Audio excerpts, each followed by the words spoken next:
alaikum everyone. Welcome to another day 3 of 30 of my Facebook challenge. I'm Elena, the Muslim Travel Girl. I am the editor and an international speaker of the MuslimTravelGirl.com, the largest Western Muslim-friendly travel blog. And I have a challenge for myself, as I mentioned before, of doing 30 days of Facebook Live showing people how to travel as being Muslim, answering all the questions that I received, and there are thousands of questions.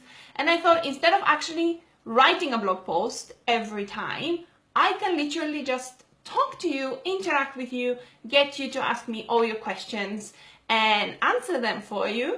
So every single question I am answering in these live videos is actually asked by you and answered by me, and many times we have in the comments below other people replying as well with their opinions, their suggestions. Yesterday I asked about travel destinations and where you would go in a non-Muslim country, so make sure you actually check them below and listen to them because they are pretty good and people have commented some awesome stuff as well.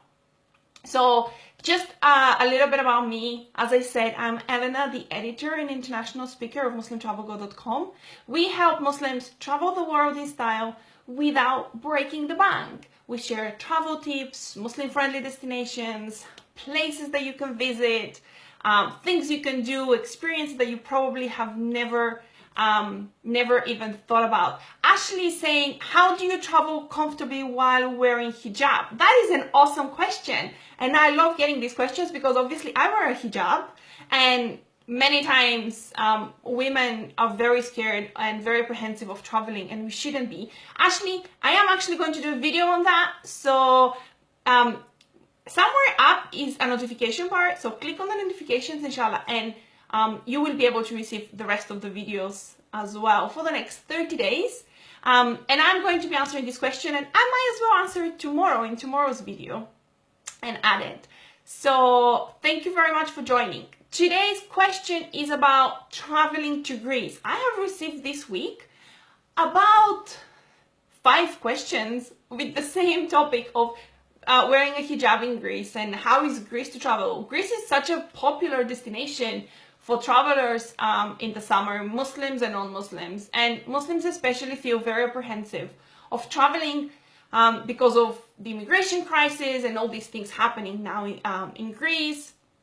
And it's a country that doesn't have a mosque or a large Muslim population, so there's so many questions coming my way because alhamdulillah, I'm half Greek, I'm proud and I love it, and I definitely want to promote tourism in Greece because it's a mashallah beautiful country, and everybody knows Santorini. I mean, everybody wants to go to Santorini.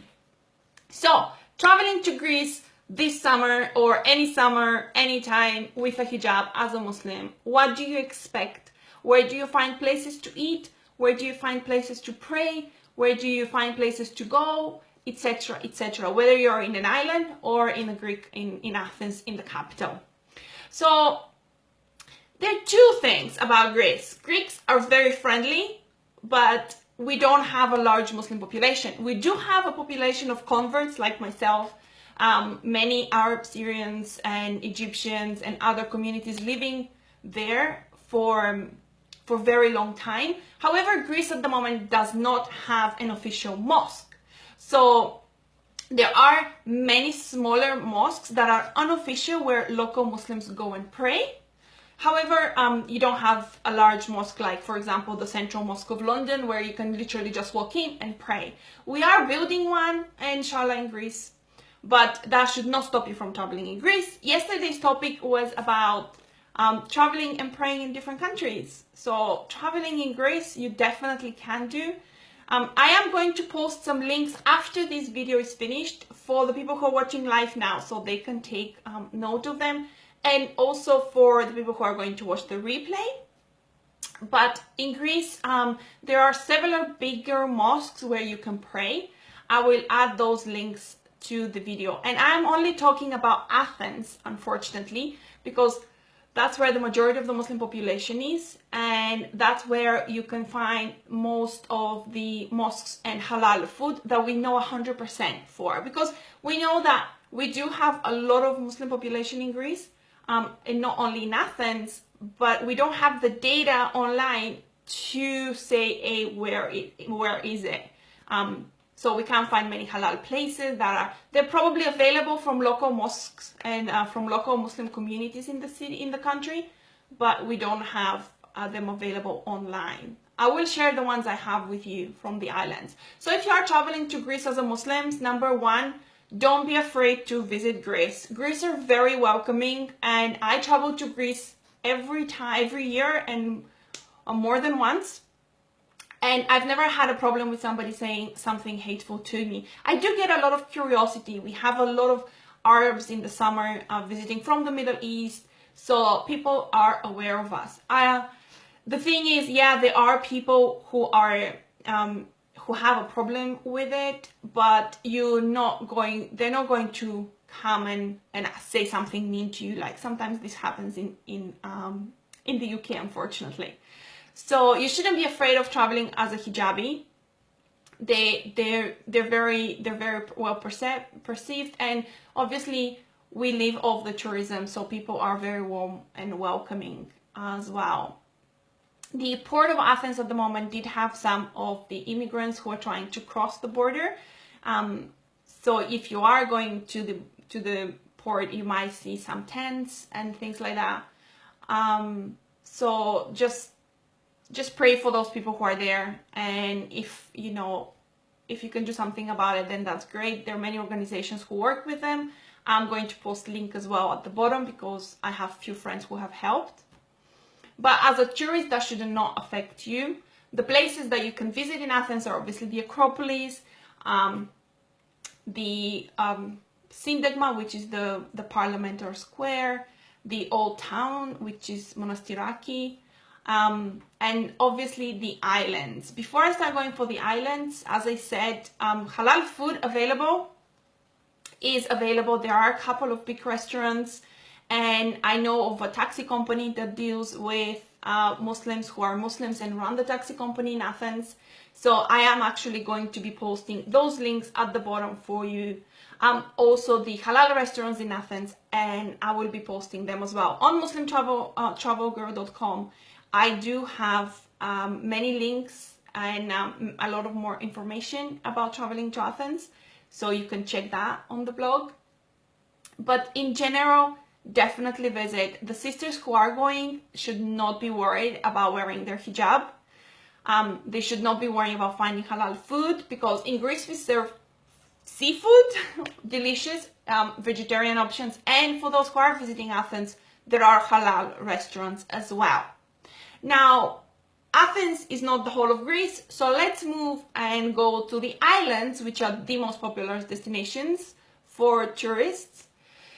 On the islands, unfortunately, there's so many. Greece has thousands of islands, and there's so many different communities that we don't know how many Muslims are living there, and if there are halal restaurants or if there are mosques to pray. You will potentially find them, but they are going to be tucked away and something run for the community by the community. The most popular islands of Santorini and Mykonos and Rhodes and Crete and Corfu, they're very Muslim friendly. You can visit them. There are many more Muslims than you ever believe that are traveling, and it's great. It's brilliant. So it's safe to travel to them as well. With regards to prayer, we mentioned that yesterday. You can pray in your own hotel room if there is no mosque available. If there is, I will really try to find some links and post them below. And with one large island in particular that we know that has a Muslim population, and it's a brilliant historical place. It's close to Turkey as well. It's Rhodes Island. They have a large Islamic heritage from the Turkish Ottoman Empire. We know that there is actually a mosque there. we know that there is actually halal restaurants around, and I am having an article published soon on visiting Rhodes as a Muslim, because it is one of the most Muslim-friendly destinations that you can have in Athens. It has everything that a Muslim family might want to enjoy. Flights from the UK, from other European countries, even from Athens, if you want to split and visit both cities, are great. They're only 10 or 15 euros one way, so it's very affordable. And you can visit the beach. There are Muslim-friendly destinations and holiday villas and beaches where you can swim. Another things for the sisters, for the summer, if you want to swim in the sea, and I know sisters want, and I do, because I might wear a hijab, but that should not restrict you of traveling and swimming and doing everything else you want. I have found that local beaches in Greece are very welcoming as well. I have swum with my burkini. I'm fully covered and everything. Yes, you do get the looks and everybody might be in a bikini. If that doesn't bother you and you don't mind wearing your burkini and just swimming and enjoying the beautiful blue seas, then that's perfectly fine. You can wear them. I didn't have problems with them. Nobody told me anything. Yeah, they're mostly curious, and usually when people are curious, the best thing you can do with them is just chat and tell them why you're doing it, because as Muslims, we are a form of dawah as well. So striking up a conversation and saying, hey, you know what, I am traveling and I'm Muslim, so that's why I'm covering, works well. And it's also a perfect cooling option, the burkini. So you can definitely wear your burkini in the sea in Athens, in Greece, Athens or islands, and you will be perfectly fine. So to summarize, today's question was about traveling and being in Athens, and I'm going to check if there are any more questions. If you have questions with regards to that topic, then definitely drop them in the comments below. I think Facebook is a little bit slow in giving all the comments out there. I don't understand why, because I see a lot of the comments after the presentation and the Facebook Live's finished, and I just have to go and manually answer them instead of just saying them on the video.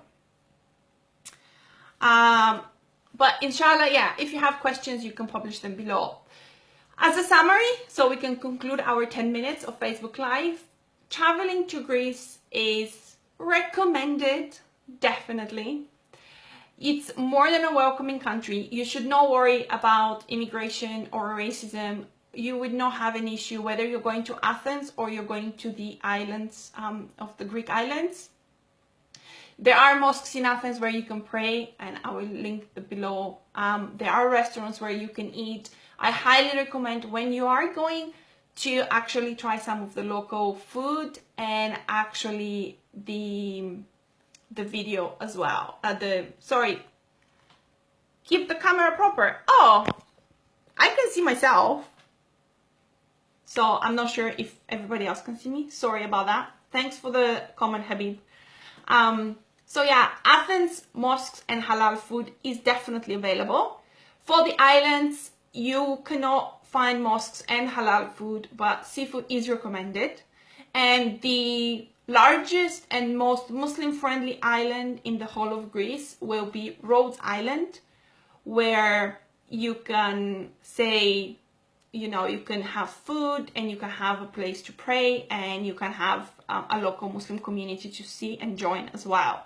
But Rhodes will be the exception. If you are traveling to some of the other islands, then unfortunately that is not going to be possible. Unless you, of course, find something that is available, as a local Muslim there.